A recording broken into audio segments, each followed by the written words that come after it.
Olá, nós vamos ver agora o módulo 28, o primeiro módulo. Olá, nós vamos ver aqui o módulo 18, o primeiro módulo da segunda etapa. Vai falar de espanhol, é um módulo bem simples, bem fácil de ser compreendido. Vejam esses vídeos com os livros e a apostila aberto, tá bom? Então, o módulo 18, na apostila, se você procurar, para quem tem a apostila, procura lá pelo módulo 18, tem lá escrito, mas para ficar mais fácil tem dois reloginhos lá na página. Quem não tem a apostila não tem problema, basta acompanhar o roteiro de estudos que eu fiz um resumo do conteúdo que tem lá. Então, lá a primeira coisa que vai aparecer é o estudo das horas, ou los horários. Nem tudo, a gente acha que o espanhol é muito parecido com o português, e é mesmo, mas nem tudo é igual. Quando a gente vai dizer as horas, há uma pequena diferença quando essas horas serão alguma hora mais 15, por exemplo. Essa é a grande mudança. Se for 1:20, 1:30, 1:40, é basicamente a mesma coisa. Eu uso o número em espanhol e digo o número da hora e o número dos minutos em espanhol. Por exemplo, 1:20, eu digo são 1:20, 10:20, 10 más 20. A diferença vai acontecer quando essas horas tiverem 15 minutos. Por quê? Houve uma divisão do tempo das horas em 4 blocos de 15 minutos. Ou seja, o inteiro tem 60 minutos e a cada 15 minutos eu tenho uma divisão. Eu tenho um quarto de horas. Então, 15 minutos, um quarto, 30 minutos, 2 quartos, 45 minutos, 3 quartos, 60 minutos, o inteiro, 4 quartos, né? Então, como é que se diz as horas quando tiver 15 minutos? Eu vou dizer o seguinte: se for 1:15, eu vou dizer es una más quarto. Por que mais quarto? É uma hora mais o quarto de hora, um quarto, que são 15 minutos. Agora, se for alguma hora mais 15, aliás, alguma hora mais 45 minutos, a gente vai ter que tirar 15, né? Quarto. A gente diz assim em português, são 2:45 ou 15 para as 3. Em espanhol a gente diz basicamente a mesma coisa. A gente diz a hora que dará menos 15 minutos, que no caso, quarto. Então a gente diz são as 3 menos quarto. São as 10 menos quarto, ou seja, 9:45. Tá bom? Essa é a grande diferença que tem no uso de los horários das horas em espanhol. Como o próprio roteiro já diz que nem tudo em espanhol é igual ao português, a gente se depara com um conteúdo maior desse módulo, que é o estudo dos cognatos. Em várias línguas, em todas as línguas, basicamente, a gente vai se deparar com palavras que vão nos remeter ao português, né? A palavras em português. Então, a gente, por exemplo, lá no inglês, se deparar com a palavra family, a gente já vai associar a família, né? Parents, a parentes e por aí vai. Em espanhol, então, é que essas similaridades são bem mais visíveis, são bem maiores, porque o espanhol e o português descendem lá da mesma raiz que é o latim. Então, a gente vai se deparar com muitas palavras que são escritas e pronunciadas igual ao português, né? Só que, dentre essas, aí está o problema. A gente vai encontrar algumas que se parecem na escrita, se parecem na pronúncia, mas o significado não tem nada a ver. É completamente diferente. A isso a gente chama de falso cognato, ou falsos amigos. Na sua apostila tem um quadro com vários falsos cognatos. Aqui no roteiro de estudos eu também coloquei alguns. Ó. A gente pode, por exemplo, pegar aí, por exemplo, aleijado. Né? Para a gente, aleijado, a gente pode tentar associar aleijado. Né? Na verdade, aleijado quer dizer distante. Alguém está muito longe, tá, ou está pensando, está ali num contexto e não está presente, ou está longe mesmo de distância. Né? A gente tem, por exemplo, aí, balcão, né? Balcão que a gente vai lembrar de balcão, balcão de uma loja, do supermercado.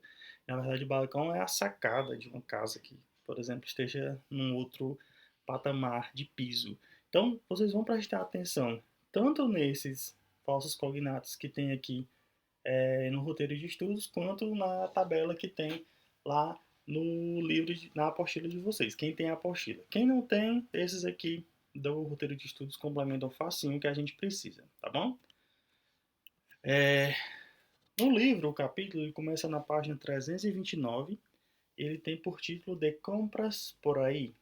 Ele vai trazer os vários tipos de comércio que a gente já conhece outros que a gente nem conhece tanto e que a gente encontra facilmente nos países do mundo hispânico. Então, por exemplo, vai ter lá um supermercado, uma feira, uma bodega. Aí a gente tem que prestar atenção nas pegadinhas, porque, por exemplo, uma bodega, a gente vai lembrar da bodeguinha que tem no nosso bairro, no nosso sítio onde a gente morar, que vende de tudo um pouco, né?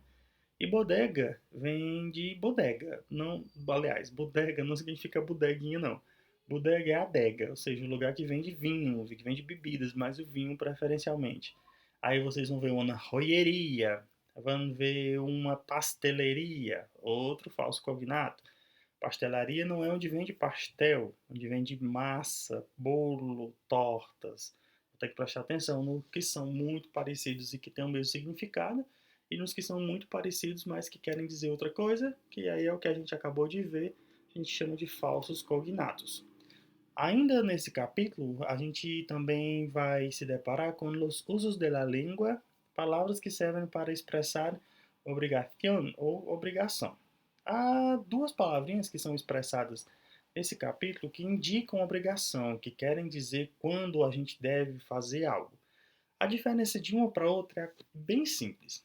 Toda vida que eu tiver um sujeito, uma especificação do sujeito que for realizar essa obrigação, eu vou usar a expressão tener que. Então, quando eu digo assim, ó, tenho que trabalhar, é o mesmo que em português se eu dissesse tenho que trabalhar. O verbo está conjugado no presente e ele indica quem é que tem que fazer isso. No caso, eu. Temos que viajar. Ou em espanhol, tenemos que viajar. Quem tem? Nós ou nós outros? Então, toda vida que eu tiver um sujeito indicando a obrigação específica, se usa a expressão tener que.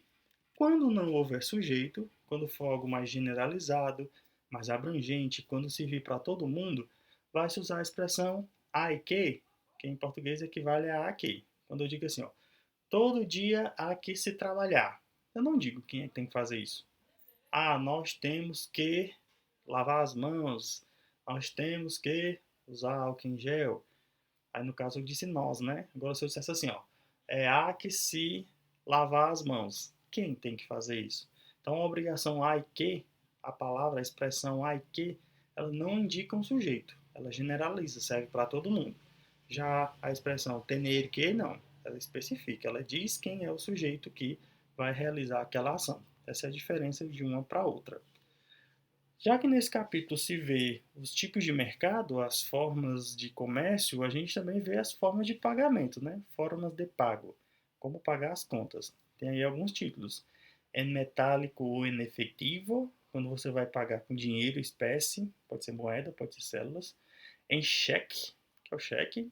Com tarjeta, que é o cartão de crédito ou de débito. A plazo, que são as cotas, quando a gente parcela, e al contado, que é tudo de uma vez. Aí esse à vista, a gente tem que fazer uma, uma desmistificação aqui, por exemplo, pelo menos para nós, os lojistas aqui, eles entendem que à vista é quando você dá o dinheiro em espécie. Não necessariamente, eu posso pagar à vista com cartão. Então, o al contado, ele dá a ideia de que vai ser pago tudo de uma vez, tá bom? Nas páginas 336 e 337, tem dois textos que vão falar sobre um vizinho do Brasil, que é o Paraguai. O primeiro vai tratar especificamente sobre a atividade leste e o segundo vai tratar sobre como um problema comum no Paraguai pode afetar a imagem de um país. O problema é o contrabando. A cidade do leste é uma das maiores cidades do Paraguai, se não for a maior. Ela está na divisa com o Brasil, depois dela tem uma ponte que liga a fronteira com o Brasil. O Paraguai ele é comumente associado à ideia do contrabando, ou seja, os produtos pirateados entram facilmente do Paraguai e acabam escoando para toda a América Latina.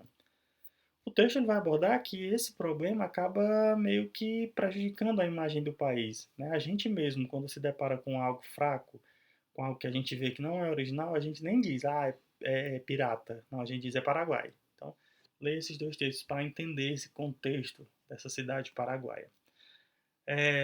Nesse módulo, a atividade está aqui mesmo no roteiro de estudos, tá bom? Não está à parte como nos outros módulos, então está aqui, é a última página.